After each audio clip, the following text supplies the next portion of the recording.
Channel को subscribe कर लीजिए, बेल नोटिफिकेशन को भी ऑन कर लीजिए। आज मैं आपको एक ऐसे कहानी के बारे में बताऊंगी जो मेरे एक सामीन ने मुझे भेजी है। तो चलते हैं, इसी की जुबानी सुनते हैं। स्कूल वैसे तो खामोश होते हैं, लेकिन आज मैं आपको एक ऐसे स्कूल के बारे में बताने जा रहा हूँ जो सब स्कूल से बेहद मुख्तलिफ है। ये एक सच्ची कहानी है। तो कहानी शुरू करने से पहले मैं आपको अपना तारुफ करवाता चलूं कि एक प्राइवेट स्कूल टीचर हूँ और काफ़ी स्कूल्स पे पढ़ा चुका हूँ। ये स्कूल मेरे लिए नया था। पुराने स्कूल में अलविदा कहकर ये स्कूल ज्वाइन किया था। मुझे पहले ही दिन स्कूल तमाम खामोश सा लगा। मैंने किसी को महसूस न कराया और पढ़ाता रहा। कुछ दिन बाद मैंने स्कूल के एक पुराने टीचर को कहा कि क्या ये स्कूल तुम्हें अजीब नहीं लग रहा। इसने मुस्कुरा कर कहा, सिर्फ लगता नहीं है भी।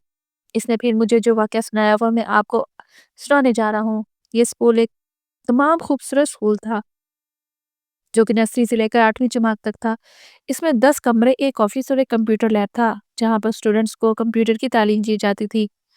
वो फुल एयर कंडीशन था और इसके बाहर गैलरी थी जो कि सारी तस्वीरों से भरपूर थी, जिस पर इन सब की तस्वीरें थी जो कुछ ना कुछ कर गुजरे हैं, मतलब कि एजाजात या जो चीफ कर्नल जनरल रह चुके हैं वगैरह वगैरह। मैं आपको बताता चलूँ कि स्कूल का जो मालिक था वो दावत इस्लामी का वॉलंटियर था, जो इनको चंदा लेकर देने या तबलीग दीन इस्लाम में मदद करता था। तो इसके पास दावत इस्लामी के तालिब इल्म आते रहते थे।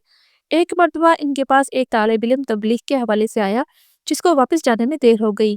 तो स्कूल के मालिक ने इसको कहा कि आपको बेहद देर हो चुकी है, आप आज रात हमारे स्कूल में गुजारें और कल सुबह होते ही वापस चले जाएं। इसने हाँ कर दी और स्कूल में आया। वैसे शाम हो गई थी और रात होने वाली थी। तो सब इसके साथ थे। गर्मियों का मौसम था और हमारे शहर में रात 12 बजे बिजली आती है।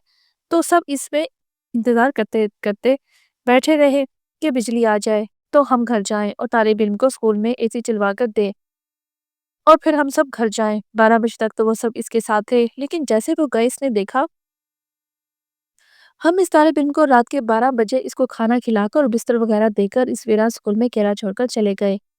क्योंकि स्कूल हमारे घर से थोड़ा ही दूर वाक़या था, तो हम इसको कहकर गए थे कि अगर कोई भी ज़रूरत हो तो फ़ोन करके बता दीजिएगा। ये कहकर हम रवाना हुए।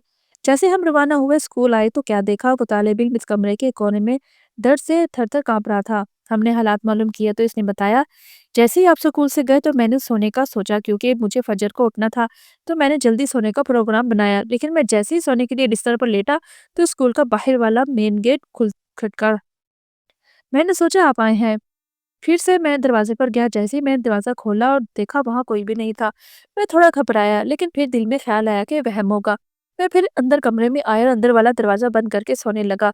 मैं जैसे ही सोने के लिए बिस्तर पर लेटा तो मैंने फिर दरवाजे के बजने की आवाज़ सुनी। फिर मैं दौड़ा दरवाजे की जानिब, देखूँ ये कौन है जो इतनी रात को तंग कर रहा है। मैं जब दरवाजे पर पहुँचा तो मेरे रोंगटे खड़े हो गए, क्योंकि फिर से वहाँ कोई नज़र नहीं आया। अब मैं जान गया था कि कुछ तो है। फिर अब मैं डर भी रहा था और सोच भी रहा था कि हो सकता है मेरा वहम हो। इस तरह दिल को तसल्ली देते हुए मैं अपने कमरे में दाखिल हुआ और बिस्तर पर लेटने लगा। जैसे ही सोने के लिए बिस्तर पर लेटा तो फिर दरवाज़ा बजा, लेकिन अब की बार बाहर वाली गेट नहीं और ना ही स्कूल के और कमरे की। अब ठीक मेरे कमरे का दरवाज़ा खटका। मैं दंग रह गया कि स्कूल में मेरे सिवा और कोई नहीं, तो ये दरवाज़ा पर कौन है? यहाँ मेरे दिल की धड़कन तेज़ हो गई और मैं डर के मारे द्रूद करने लगा। मैंने हिम्मत की दरवाज़ा खोलने के लिए आगे बढ़ा। जैसे ही मैंने दरवाज़ा खोला, मेरी रूह तो काँपी ही काँपी। गैलरी में जितनी भी तस्वीर लगी, कर्नल, जनरल, इन्वेटर, डिस्कॉर्ड, जिनमें कुछ तो हयात थे लेकिन ज़्यादातर मर चुके थे, वो सब ज़िंदा होकर मेरे सामने खड़े थे और मुझे कह रहे थे, बाहर निकलो, मैं तुमसे बात करनी है। मैंने जल्दी से दरवाज़ा अंदर से लॉक कर दिया, लेकिन दरवाज़ा खुद ब खुद खुल गया और वो सब मुझे घसीट कर बाहर ले गए और पता नहीं क्या पढ़ने लगे। मैं खौफ के मारे बेहोश हो गया, लेकिन जब मैं होश आया तो फिर कोई भी दिखाई नहीं दिया। मैंने अपने मोबाइल को तलाश किया, लेकिन ना मिला। फिर जब सुबह सूरज तल्लू होते के बाद मैं बाहर निकला तो वो सेहन में गिरा हुआ मिला। मुझ पर इस कदर खौफ तारी हो चुका था कि पूरी रात एक कोने में बैठकर गुजारती और वहां से हिलने तक की हिम्मत न थी। और अब बस ये इंतजार था कि कब सुबह हो और कब मैं स्कूल से बाहर निकलूं।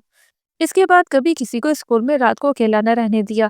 उम्मीद करता हूँ ये सच्ची कहानी आपको बेहद पसंद आई होगी। अपनी राय से हमें आगाह करें और मिलते रहें फिर मजीद ऐसी सच्ची कहानियों के लिए। अल्लाह हाफिज। तो सामीन, कैसे लगी आपको ये कहानी? उम्मीद है आपको पसंद आई होगी। तो मेरे चैनल को सब्सक्राइब कर लीजिए ताकि और भी अपडेट्स और अच्छी अच्छी कहानियाँ मैं आपके साथ शेयर कर